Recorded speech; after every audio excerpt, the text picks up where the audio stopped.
Hi, folks. This is Don Meissner with the North Country Fishing Report. Well, the biggest thing that I've seen evolved in my lifetime of loving fishing is the degree of education and the means of education that have come from all this that help all of us that are exposed to all this to become better fishermen.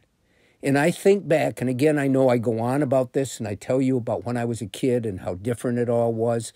Well, that's what all people do. They look to the old times as the best times and the good old days, and we all have to try to evolve and sort of relate and compromise into the new forms of life. That's how we get by in life.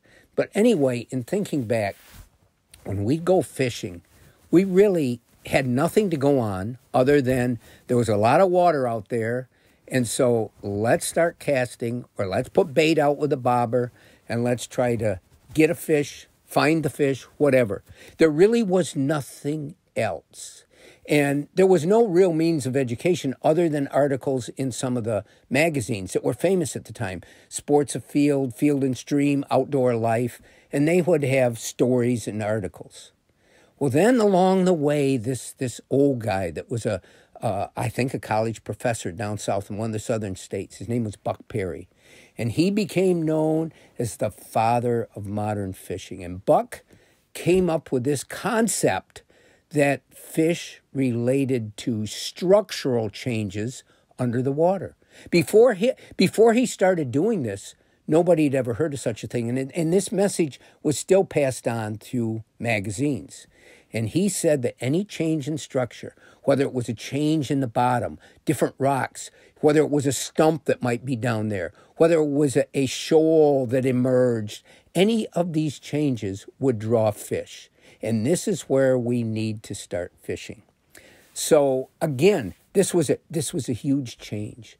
And then let's step ahead. TV shows. At the time, way back, I had one of the first TV shows on fishing. And when I started that show, I wasn't sure exactly what it was going to be, other than I was going to share the good old times of me going fishing. Was I going to educate people? I don't know if any of these thoughts initially came to me. But as TV shows became more prevalent, the shows sort of shifted, and we had tournament fishing that began. And what tournament fishing has brought us is a means of education of some of the top ways, but we got to be careful of how we look at this, because these top tournament fishermen are in it to make money. And yes, they do get sponsored, and yes, they may get up there and tell you about how well their sponsors think. But remember, their secrets, the secrets that they have about fishing is their lifeblood. And I'm not sure how eagerly they're going to share them. But let's give credit to what these tournaments have done, because they get a tremendous amount of TV exposure. We see the top guys, they become our heroes, and we watch how they fish, and they teach us about things.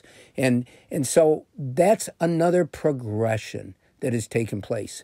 And now we have so many means of information, from the proliferation of TV shows to social media.